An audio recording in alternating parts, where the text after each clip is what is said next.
ప్రభువా మీ పాదాల చింతకు అక్కడ రాగలిగే కృపనిచ్చినందుకు దయాదాక్షిణ్యపూర్ణుడా రాత్రి అంతా కాపాడి మరొక దినంలో ప్రవేశపెట్టి ఉదయకాలము నీ సన్నిధికి నీ ముఖ దర్శనం చేసుకోవడానికి మాకు ఇచ్చిన అవకాశం తరుణం కొరకాయ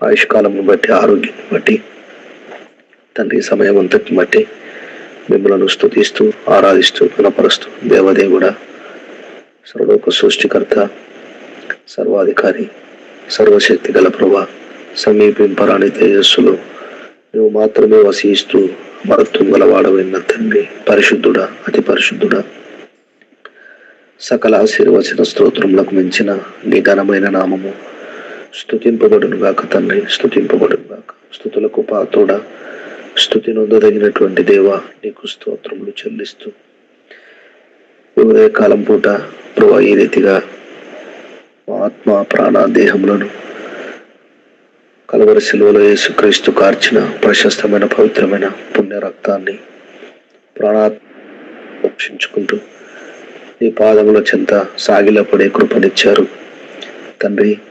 నీకు కృతజ్ఞతలు చెల్లిస్తూ వస్తుంటున్నాం.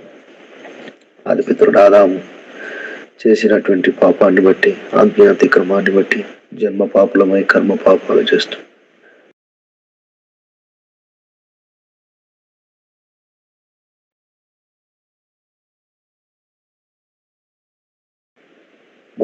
రక్తంలో మిళితమైనటువంటి ప్రతి పాపాన్ని బట్టి పరిహారం చేయడానికి కొరకాయ రక్త మాంసములతో భూలోకానికి వచ్చి మా పాపపు శిక్ష భరించి మా కొరకు రక్తంగా చనిపోయి సమాధ్యపడి మూడో దిన మృత్యుంజయుడవై లేచినందుకు స్తోత్రం చెల్లిస్తూ వస్తుంటున్నాం. మాకు ఇచ్చినటువంటి పాప క్షమాపణ, మారు మనసు, రక్షణ, పరలోకపు నిరీక్షణ కొరకు స్తోత్రం. మమ్మలను వెదికి రక్షించుకున్న తండ్రి, బూది గంధముల నుండి దాని కొరల నుండి పిలుచుకున్న వాడ అని సెలవిస్తున్నారు స్వామి. చీకట్లో ప్రభా మరణ ఛాయ మరణ ప్రదేశంలో ఉన్నటువంటి బ్రతుకు జీవితాలను ప్రేమించారు. చీకటిలో కూర్చుండి ఉన్న ప్రజలు గొప్ప వెలుగు చూచిరి. మరణ ఛాయ మరణ ప్రదేశంలో ఉన్నటువంటి వారికి వెలుగు ఉదయించను అన్న మాటలను బట్టి మిమ్మల్ని స్తుతిస్తున్నాము. లేఖనానుసారముగా భూలోకానికి కాలము సంపూర్ణమైనప్పుడు ప్రభా మానవుడుగా హృదయించిన ప్రేమను బట్టి స్తుతిస్తున్నాము. ఈ రీతిగా ప్రభా మిమ్మల్ని వేరు బలిగాను అర్పణగాను అప్పగించుకోవడం ద్వారా పాపం నుంచి శాపం నుంచి మమ్మలను విడిపించి నిత్య నరకం నుంచి మమ్మల్ని తప్పించి తీర్పు దినం నుంచి మమ్మల్ని తప్పించి తండ్రి నిత్యత్వానికి పరలోక రాజ్యానికి వెలుగుమయమైనటువంటి పట్టణానికి ఆ సంతోషకరమైన పట్టణానికి మమ్మల్ని పాత్రలుగా చేసిన మీ ప్రేమంతటిని బట్టి మిమ్మల్ని ఆరాధిస్తూ పూజిస్తూ కనపరుస్తూ కీర్తిస్తూ కొనియాడుతూ పూజిస్తూ వస్తుంటున్నాం. ఉదయకాలం తండ్రి నీ సన్నిధిలో కొంత సమయము ప్రార్థించడానికి వచ్చుంటుండగా దయచేసి మాతో మాట్లాడిన తండ్రి కొన్ని తలంపులు మాకు ఇవ్వండి తండ్రి. నాయన రోమా 8:26 ప్రకారం అటువంటి ఆత్మీయ మన బలహీనతను చూసి సాయం చేయుచున్నాడు. ఏలైనా యుక్తంగా ఎలాగో ప్రార్థన చేయవలను మనకు తెలియదు, కానీ ఉచ్చరింప శక్యములు కానీ మౌనములతో ఆత్మ తానే మన పక్షమున విజ్ఞాపనం చేయుచున్నాడు అని మాటలను బట్టి స్తుతిస్తూ విజ్ఞాపన చేయడానికి ఉదయకాలం తండ్రి ఈ సన్నిధిలో మొరపెట్టడానికి మమ్మల్ని సమకూర్చిన మీ ప్రేమంతటి కొరకు స్తోత్రం. ఆన్లైన్కి వచ్చిన ప్రతి బిడ్డ కొరకు స్తోత్రములు. ప్రతి ఒక్కరూ ప్రార్థించినట్లుగా తండ్రి ముందు కొనసాగునట్లుగా ప్రభా ఏకీభవించినట్లుగా తండ్రి మీరే కృప చూపించి మీరే సహాయం చేసి నడిపించమని ముందున్న సమయాన్ని మాకై దీవెనకరంగా చేసి మీ గణనామానికి మహిమ తెచ్చుకోమని వందనాలు చెల్లిస్తూ యేసు ప్రభు మా రక్షకుని పేరట ప్రార్థించి స్తుతించి వేడుచున్నాం తండ్రి, ఆమేన్. ఉదయకాలము ప్రార్థన కొరకై కొన్ని తలంపులు చూసుకొని ముందుకు వెళ్దాం. యెహోషువ గ్రంథము 7వ అధ్యాయము. ఇక్కడ ఒక సందర్భాన్ని మనం చూద్దాం. 8వ వచనం. యెహోషువ 7వ అధ్యాయము 8వ వచనం. ప్రభువా కనికరించుము, ఇశ్రాయేలీయులు తమ శత్రువుల ఎదుట నిలవలేక వెనుకకు తిరిగినందుకు నేనేమి చెప్పగలను?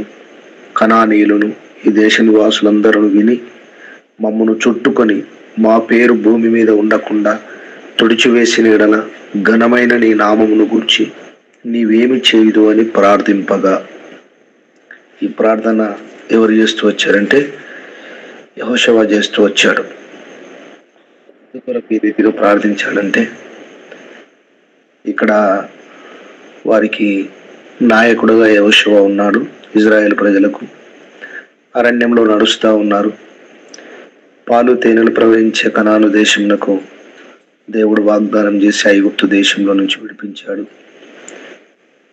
ఈ రీతిగా వారిని కనాను దేశము చేర్చే సందర్భంలో జరిగినటువంటి సందర్భం ఏంటంటే కనాను దేశం వచ్చేసారు, యోర్దాను దాటారు. అయితే యోర్దాను దాటిన తర్వాత జరిగిన సందర్భం ఏంటంటే ప్రభువు చెప్పాడు ఏమనంటే 7వ అధ్యాయం 1వ వచనం, శపితమైన దాని విషయంలో ఇశ్రాయేలీలు తిరుగుబాటు చేసిరి. ఎట్లనగా యూదా గోత్రంలో జరహు మనమడును. ఈ రీతిగా వాళ్ళను ఏం చెప్పాడంటే యుద్ధానికి వెళ్ళినప్పుడు మీరు అక్కడ అదంతా శపించబడ్డది. ఎరికో పట్టణంలో ఏది కూడా మీరు దానిలో మీరు ఆశించద్దు, ముట్టద్దు, దాన్ని తీసుకోవద్దని ప్రభువు చెప్పాడు. అయితే అదంతా శపించబడ్డది మీరు ఏది కూడా ముట్టద్దని ప్రభువు వారికి హెచ్చరిక చేశాడు. అయితే వాళ్ళు ఏం చేస్తూ వచ్చారంటే శపితమైన దానిలో కొంత ఆశించి తీసుకున్నారు, తప్పు చేశారు. ఆ సందర్భంలో వాళ్ళకి ఏం జరిగిందంటే అపజయం జరిగింది, అక్కడ అపజయం కలిగింది. కాబట్టి ఎప్పుడైతే అవిధేయత ఒక వ్యక్తి జీవితంలో ప్రవేశిస్తుందో అప్పుడు ఏం కలుగుతుందంటే పరాజయం కలుగుతుంది, లేకపోతే లేమి, కొరత, దరిద్రత, దౌర్బల్యత ఏర్పడుతుంది, నష్టం వాటిల్లుతుంది. అది ఎంత నష్టమైనా కలగవచ్చు. కాబట్టి అవిధేయత అనేది చాలా ప్రమాదకరం. దేవుని వాక్యానికి అవిధేయత చూపించినప్పుడు మన జీవితంలో మనం ఫలభరితంగా ఉండలేము. దేవుడు కూడా ఏ సహాయం చేయలేడు, మౌనంగా ఉంటాడు. శత్రువులకు అప్పగించే సందర్భాలు కూడా ఉంటాయి. కాబట్టి అవిధేయత అనేది చాలా ప్రమాదకరమైంది. ఒక మాట చూడండి అమ్మ, రోమీలకు రాసిన పత్రిక, ఇంకా అంతకుముందు యోబు గ్రంథం చూసుకుందాం. యోబు గ్రంథంలో ఒక మాట రాయబడ్డది ఏమనంటే 31వ అధ్యాయం చూడండి, 31వ అధ్యాయం 33వ వచనం, ఆదాము చేసినట్లు నా దోషములను దాచిపెట్టుకొని మహాసమూహమునకు భయపడి కుటుంబముల తిరస్కారమునకు జడిసియు నేను మౌనముగా నుండి ద్వారము దాటి బయలు వెళ్ళక రొమ్ములో నా పాపమును కప్పుకొని ఎడల పరముననున్న దేవుని దృష్టికి నేను వేషధారిని అవుదును. కాబట్టి అవిధేయత చూపించాడు, దేవుడు వద్దన్న పని చేశాడు. యాకాన్ అనేటువంటి వ్యక్తి తన పాపాన్ని తన రొమ్ములో దాచుకున్నాడు, తన దోషాన్ని దాచిపెట్టుకున్నాడు. ఆదాము కూడా ఆ రీతిగానే చేశాడు. ప్రభు దగ్గర ఒప్పుకుంటే బాగుండేది. ప్రభువా నేను తిన్నాను, అది పొరపాటు జరిగింది, ప్రభువా నన్ను క్షమించుమని అడిగితే బాగుండేది. కానీ నేను తినలేదు, నేను తిన్నాను కానీ ఈ స్త్రీ, నువ్వు చేసిన ఈ స్త్రీయే నాకు తినమని చెప్పింది అని పక్కవారి మీద ఏం చేశారు, నెట్టేశారు. కాబట్టి చేసిన అవిధేయతను బట్టి ఒప్పుకోవడం మంచిది. ఈ అవిధేయత వల్ల కలిగేటువంటి నష్టం ఏంటనంటే ప్రపంచం అంతటికి శాపం తెచ్చిపెట్టింది. అందుకని రోమీలకు రాసిన పత్రిక, రోమా పత్రిక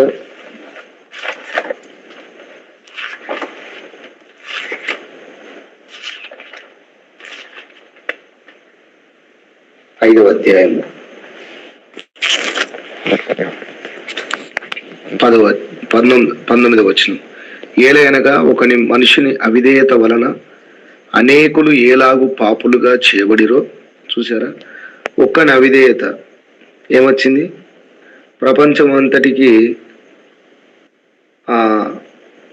ప్రపంచమంతా పాపం చేయడానికి. ఇట్లుండగా ఒక మనిషి ద్వారా పాపం కదా, ఆ పాపం మన వరకు సంక్రమించి అందరము పాపాత్ములంగా చేయబడ్డాం. అందుకని జన్మ పాపులమై కర్మ పాపాలు చేస్తాం. చక్కగా రాయబడ్డది. ఆ ఒక్క మనుషుని అవిధేయత వల్ల, ఆదాం అనేటువంటి వ్యక్తి అవిధేయతను బట్టి మనమందరం పాపులుగా చేయబడ్డాం. అందుకనే కనికరమూర్తి, కరుణా సంపన్నుడు దేవుడు అలాగే ఒకని విధేయత వలన అనేకులు నీతిమంతులుగా చేయబడుదురు. కాబట్టి ఆ ఒక్క విధేయుని వల్ల, ఆ పుణ్యమూర్తి వల్ల, అందుకని ఇక్కడ రాయబడ్డది, చక్కగా రాయబడ్డది 18వ వచనం. కాబట్టి తీర్పు ఒక్క అపరాధ మూలమున వచ్చినదై మనుషులకందరికి శిక్షావిధి కలుగుటకు ఎలాగూ కారణమాయనో. ఆదాము చేసినటువంటి ఒక్క అపరాధమును బట్టి మనందరి మీదకి, ప్రపంచ మానవాళి మీదకి ఏమొచ్చింది? శిక్ష వచ్చింది. కాబట్టి తీర్పు ఒక్క అపరాధ మూలమున వచ్చినదై మనుషులకందరికి శిక్షావిధి కలుగుటకు ఎలాగూ కారణమాయనో, అలాగే ఒక్క పుణ్య కార్యము వలన కృపాదానము మనుషులకందరికి జీవప్రదమైన నీతి విధింపబడుటకు కారణమాయను. కాబట్టి ఒక్క పుణ్యకార్యం చేస్తూ వచ్చాడు ప్రభు. ఆ ఒక్క పుణ్యకార్యాన్ని బట్టి మనకు వచ్చినటువంటి శిక్ష అంతా కొట్టివేయబడ్డది. తీర్పు దినం నుంచి మనమందరం తప్పించబడ్డాం. ఎందుకంటే ఆయనపై విశ్వాసం ఉంచడం ద్వారా. ప్రభు నన్ను ప్రేమించాడు, నా కొరకు ఈ లోకానికి వచ్చాడు, నా శిక్ష యావత్తు భరించాడు. ఆదాము ద్వారా వచ్చినటువంటి అవిధేయత, పాపము, తీర్పు దినమున తీర్పులో నిలబడి శిక్షకు గురి కావలసినటువంటి, నిత్య నరకానికి పాత్రుడను కావలసినటువంటి నన్ను ప్రేమించాడు ప్రభు. నన్ను ప్రేమించి లోకానికి వచ్చి తను విధేయత చూపించడం ద్వారా నాకేమొచ్చిందంటే రక్షణ వచ్చింది. పాపం నుంచి, శాపం నుంచి విడుదల, విమోచన దొరికింది. నిత్య నరకం నుంచి నేను తప్పించబడ్డాను. ఆయన పొందిన దెబ్బలు, ఆయన కార్చిన రక్తం, ఆయన మరణ భూస్థాపన పునరుద్ధానములు నా కొరకే ఈ కార్యం ప్రభు చేశాడు. కేవలం నా కొరకే చేశాడు. నా ప్రతి పాపాన్ని బట్టి అతడు గాయపరచబడ్డాడు. నా దోషములను బట్టి నలగొట్టబడ్డాడు. నా సమాధానార్థమైన శిక్ష అతని మీద వేసుకున్నాడు. అతడు పొందిన దెబ్బల చేత నాకు స్వస్థత కలుగుతుంది. అతని మరణ భూస్థాపన పునరుద్ధానముల ద్వారా నాకు నిత్య జీవం లభించింది అని ఏ హృదయంలోనైతే ఏ వ్యక్తి అయితే విశ్వసిస్తాడో అతడు సంపూర్ణ రక్షణ పొందుతాడు. కాబట్టి ఇట్టి ధన్యత, ఇట్టి ఆధిక్యత మనకిచ్చాడు ప్రభు. కాబట్టి ఇటు స్థితి గలవారు ధన్యులు, యెహోవా తమకు దేవుడుగా గల జనులు ధన్యులు. 32వ కీర్తనలో ఉంది చక్కగా. ఏమన్నదంటే, తన అతిక్రమములకు పరిహారము నొందినవాడు, తన పాపమునకు ప్రాయశ్చిత్తం నొందినవాడు ధన్యుడు. యెహోవా చేత నిర్దోషి అని ఎంచబడినవాడు, ఆత్మలో కపటం లేనివాడు ధన్యుడని దేవుని వాక్యం. ధన్యులు ఎవరయ్యా అంటే, ధన్యులుగా ఎవరు చేశారు? ప్రభువే చేశారు. అతని విధేయత వలన. విధేయత ఎట్లా వస్తుంది మరి? శ్రమల ద్వారానే విధేయత వస్తుంది. శ్రమలు లేకపోతే విధేయత లేదు. అందుకని ఒక్కని అవిధేయత వలన ఎలాగూ పాపులుగా చేయబడిరో, అలాగే ఒక్కని విధేయత వలన అనేకులు నీతిమంతులుగా చేయబడతారు. విధేయత చూపించినప్పుడు ఏం కలుగుతుందమ్మా? శ్రమ కలుగుతుంది. శ్రమలు లేకుండా ఏ వ్యక్తి కూడా విధేయత నేర్చుకున్నాడు, విధేయత రాదు. కాబట్టి చక్కగా రాయబడ్డది ఒక మాట చూడండి. హెబ్రీలకు రాసిన పత్రిక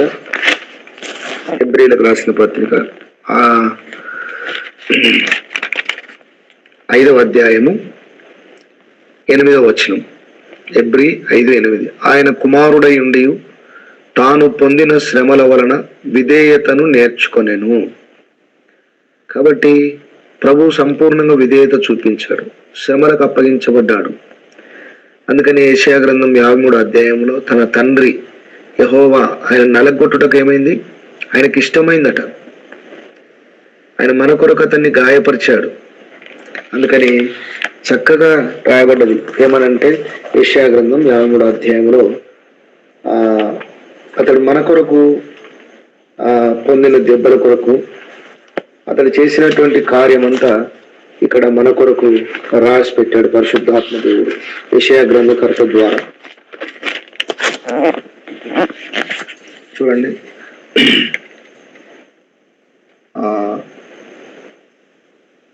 5వ వచనం, 53:5. మన అతిక్రమ క్రియలను బట్టి అతడు గాయపరచబడెను, మన దోషములను బట్టి నలగొట్టబడెను, మన సమాధానార్థమైన శిక్ష అతని మీద పడెను, అతడు పొందిన దెబ్బల చేత మనకు స్వస్థత కలుగుచున్నది.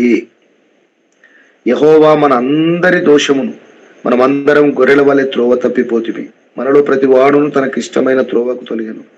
యెహోవా మన అందరి దోషమును అతని మీద మోపెను, అతడు దౌర్జన్యమునొందెను, బాధింపబడినను అతడు నోరు తెరవలేదు. ఈ రీతిగా అన్యాయపు తీర్పు నొందిన వాడై అతడు కొనిపోబడెను, అతడు నా జనుల అతిక్రమమును బట్టి మొత్తబడెను. ఈ రీతిగా ప్రభు మన కొరకు గాయపరచబడి హింసించబడుతూ వచ్చాడు. 10వ వచనం, అతను నలగొట్టుటకు యెహోవాకు ఇష్టమాయను, ఆయన అతనికి వ్యాధి కలగజేసెను. వ్యాధిగ్రస్తులం మనం, అరకాలు మొదలుకొని తల వరకు వ్యాధితో నిండుకున్నటువంటి బ్రతుకు జీవితాలు. అలాంటి మనల్ని ప్రభు ప్రేమించాడు. పాపంలో పుట్టి పాపంలో జీవిస్తూ దుర్గంధమైనటువంటి బ్రతుకుతున్నటువంటి మనల్ని ప్రేమించి ప్రభు ఆదాము చూపించినటువంటి అవిధేయతను బట్టి పాపాత్ములముగా చేయబడ్డాం. ఇటువంటి వ్యాధి మనం కలిగి ఉన్నాం కాబట్టి ప్రభు మన కొరకు అతనికి వ్యాధి కలగజేశాడు. మన అతిక్రమ క్రియల కొరకు అతడు గాయపరచబడ్డాడు. అతని నలగొట్టుటకు యెహోవాకు ఇష్టమాయను, అతడు మన కొరకు నలగొట్టబడ్డాడు, హింసించబడ్డాడు, గాయపరచబడ్డాడు, దౌర్జన్యము నొందాడు. మనందరి దోషం అతని మీద మోపబడ్డది. ఇష్టానుసారంగా మనము త్రోవ తప్పిపోయాం. ప్రతివాడు తనకి ఇష్టమైన త్రోవకు తొలగెను. ఇది మన జీవితం. ఇలాంటి మనల్ని ప్రభు అతిక్రమము చేయువారిలో ఎంచబడిన వాడాయన, అనేకుల పాపమును భరించుచు తిరుగుబాటు చేసిన వారిని గురించి విజ్ఞాపనము చేసిన యెషయా గ్రంథంలో ఉంటది. నువ్వు అపనమ్మకస్తుడవైండి, తల్లి గర్భమున పుట్టినది మొదలుకొని తిరుగుబాటు చేయువాడవని నేను ఎరుగుదును. అయినా దేవుడు ఏం చేస్తూ వచ్చాడు, తన కుమారుడైనటువంటి యేసుక్రీస్తు ప్రభువారికి తిరుగుబాటు చేసేటువంటి అపనమ్మకస్తులమైనటువంటి మన శిక్ష అంతా తన మీద వేస్తూ వచ్చాడు. తను చూపించిన విధేయతను బట్టి ఆదాము చేసిన అవిధేయత కొట్టివేయబడ్డది. మనకు వచ్చినటువంటి పాపపు శిక్ష అంతా కొట్టివేయబడ్డది. కాబట్టి మనకి ఇక శిక్షా విధి లేకుండా, కాబట్టి ఇప్పుడు క్రీస్తు యేసునందున్న వారికి ఏ శిక్షా విధియు లేదు. కాబట్టి మనం నేర్చుకోవాల్సిన పాఠం ఏంటంటే, ఈ యొక్క యెహోషువ గ్రంథము ద్వారా మనం అవిధేయులు. కాబట్టి ఇక్కడ ఆకాను కూడా రొమ్ములో తన పాపాన్ని కప్పుకున్నాడు. ఆదాము చేసినట్లు నా దోషమును కప్పుకొని, కాబట్టి కప్పుకోవడం ద్వారా నష్టం వాటిల్లుతుంది. కాబట్టి ఒప్పుకోవడం, విడిచిపెట్టడం అది ఎంతో శ్రేష్టమైనది. కాబట్టి పశ్చాత్తాపడడం, ప్రభు సన్నిధిలో ప్రతి క్షణం కడుక్కోవడం, ప్రతి క్షణము ప్రభు క్షమాపణ కోరుకోవడం ఎంతో మేలు, ఒక విశ్వాసికి ఎంతో మేలు. కాబట్టి ఇక్కడ ఆయన ఒప్పుకోలే, అక్కడ పరాజయం కలిగింది. ఒప్పుకోకపోవడం ద్వారా మన లోపల పాపం పెట్టుకొని మనం ఎంత ప్రార్థించినా, మనం అవిధేయులుగా ఉండి ఎంత ప్రార్థించినా దేవుడు మన ప్రార్థన వినడు. ఇక్కడ 2 నిదర్శనాలు కనిపిస్తాయి. హోప్ని ఫినేసులు వాళ్ళ లోపల పాపం పెట్టుకున్నారు, అవిధేయత కలిగి ఉన్నారు. మందిరానికి వచ్చి సేవ చేసేటువంటి వారిపై వాళ్ళు ఏం చేస్తూ వచ్చారంటే తప్పు చేస్తూ వచ్చారు. దాన్ని చూడండి, ఇక్కడ ఒక మాట, మొదటి సమూయేలు గ్రంథం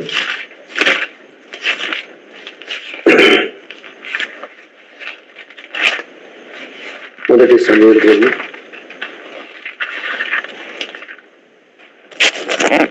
7 కుమారులు యెహోవాను ఎరగని వారై మిక్కిలి దుర్మార్గులై ఉండిరి. 2వ అధ్యాయము 12వ వచనం, 1 సమూయేలు గ్రంథం. వాళ్ళు అలా చేసినప్పుడు వాళ్ళు మిక్కిలి దుర్మార్గులై ఉన్నారట. అయితే వాళ్ళకి ఏమొచ్చిందంటే యుద్ధము దేవుడు ఫిలిస్తీన్ల చేతికి వాళ్ళని అప్పగించాడు. వాళ్ళు క్షమాపణ కోరితే బాగుండేది, కానీ క్షమాపణ కోరలే. భయంకరమైనటువంటి దుర్మార్గ పనులు చేస్తూ వచ్చారు. వాళ్ళ దోషాలను వాళ్ళు కప్పుకున్నారు, వాళ్ళ పాపాలను వాళ్ళ లోపల పెట్టుకొని ఇష్టానుసారంగా ప్రవర్తిస్తూ వచ్చారు. కాబట్టి ఫిలిస్తీన్లకు దేవుడు వారిని అప్పగించినప్పుడు వాళ్ళకి ఏం జ్ఞాపకం వచ్చిందంటే మందసం జ్ఞాపకం వచ్చింది. వాళ్ళు ఓడిపోవడానికి గల కారణం. కాబట్టి జనులు పాలెంలోనికి తిరిగిన 4వ అధ్యాయం 2వ వచనం, మొదటి సమూయేలు. ఇశ్రాయేలు పెద్దలు, యెహోవా నేడు మనలను ఫిలిస్తీన్ల ముందర ఎందుకు ఓడించెను? ఓటమి గల కారణం ఏంది? పాపం చేసిన వాళ్ళు ఉన్నారు అక్కడ, ఒప్పుకోవడం లేదు, క్షమాపణ కోరడం లేదు, ప్రభు రక్తాన్ని ఆశ్రయించడం లేదు. అందుకని ఏం జరిగిందంటే ఓటమి. ఇక్కడ కూడా యెహోషువ గ్రంథంలో మనం చూస్తే 7వ అధ్యాయంలో వాళ్ళకు లేదు, కానీ ఇప్పుడు ఓటమి కలిగింది. కాబట్టి అక్కడ ఉన్నటువంటి హాయి జనులు కొద్దిమందే, ఆ కొద్దిమంది ఎదుట కూడా వీళ్ళు ఓడిపోయారు. దానికి గల కారణం ఏందనంటే వీళ్ళలో ఉన్న పాపమును దాచిపెట్టుకున్నారు, ఒప్పుకోలే. ఒప్పుకుంటే క్షమించబడతాం. అతిక్రమంలో దాచిపెట్టువాడు వర్ధిల్లడు గాని వాటిని ఒప్పుకొని విడిచిపెట్టువాడు ఏం చేస్తాడు? కనికరం పొందుతాడు. కాబట్టి ఇక్కడ ఒప్పుకోక ఆకాను చేసినటువంటి పొరపాటును బట్టి అక్కడ నష్టం వాటిల్లింది, ఓటమి వాళ్ళు చవి చూస్తూ వచ్చారు. కాబట్టి అన్య జనాంగం ఎదుట ప్రభువా, ఆయన అదే ప్రార్థన చేస్తున్నాడు యెహోషువ. అన్య జనాంగమును బట్టి ఈ ఇజ్రాయెల్ దేశంలో నుంచి మమ్మల్ని మన ఐగుప్తు దేశంలో నుంచి మమ్మల్ని తీసుకొని వచ్చావు ప్రభువా, మరి శత్రువులు ఎదుట నీ ఘనమైన నామాన్ని బట్టి అవమానపరచబడుతుండగా నువ్వేం చేస్తావు ప్రభువా అని ప్రార్థన చేస్తా వస్తున్నాడు. అప్పుడు ప్రభు బయలుపరిచాడు, మీలో ఒకడు తప్పు చేశాడు, ఆ తప్పు ఒప్పుకుంటే, క్షమాపణ పొందితే, క్షమించమని అడిగితే దేవుడు మరలా వారిని క్షమిస్తాడు. క్షమించుటకు ఆయన సిద్ధమైన మనసు గలవాడు. కనికరం చూపుటేందు సంతోషం కప్పుకోవడం ద్వారా, లోపల దాచిపెట్టుకోవడం ద్వారా నష్టం వాటిల్లుతుంది. కాబట్టి క్షణం మనము కడగబడవలసిన వారమే. ఎందుకంటే స్వభావం మనం పాపం చేసే వాళ్ళం, ఎవరు కూడా పరిశుద్ధులు లేరు. కాబట్టి ఇక్కడ ఏమనుందంటే యెహోవా నిబంధన మందసము మనం తీసుకొని మన మధ్య ఉంచుకుందాము రండి, అది మన మధ్య నుండి నేడలా అది మన శత్రువుల చేతిలో నుండి మనం రక్షించును. మందసం ఉన్నంత మాత్రాన విజయం రాదు. లోపల పాపం పెట్టుకొని ఆ మందసం పెట్టుకుంటే ఏం లాభమండి? వాక్యం చదవడం, ప్రార్థన చేయడం, మందిరానికి వెళ్ళడం ఇదంతా మంచిదే, కాదని కాదు. ప్రతి క్షణం ప్రభు రక్తంలో మనం కడగబడాలి, మన పాపాలన్నీ ఒప్పుకోవాలి, క్షమించుమని దినదినము మనం శుద్ధి చేయబడాలి, పవిత్రులుగా చేయబడాలి. అప్పుడు దేవుడు ఇష్టపడతాడు, పరిశుద్ధతను దేవుడు ఇష్టపడతాడు. కాబట్టి మన ఆత్మీయ మేలు కొరకు మనం చదువుతాం తప్ప ప్రభువును మెప్పించే విధంగా మాత్రం ఇవి ఉపయోగపడవు. ఎప్పుడు ప్రభు మనల్ని జ్ఞాపకం చేసుకుంటాడంటే క్షమాపణ పొందినప్పుడు. కాబట్టి వాళ్ళు క్షమాపణ పొందలే, మందసం పెట్టుకున్నప్పటికీ ఫిలిస్తీన్లు యుద్ధం చేయగా 10వ వచనం, ఇశ్రాయేలీలు ఓడిపోయి అందరూ తమ డేరాలకు పరిగెత్తుకొని వచ్చిరి. అప్పుడు అత్యధికమైన వధ జరిగెను. ఇశ్రాయేల్లో 30,000 కాల్బలము కూలెను. దేవుని మందసము పట్టబడెను. అది కాకను ఒప్పుని ఫినేసులను ఏలి యొక్క 2 కుమారులు హతులైరి. చూసారా ఎంత భయంకరమైనటువంటి పరిస్థితి. కాబట్టి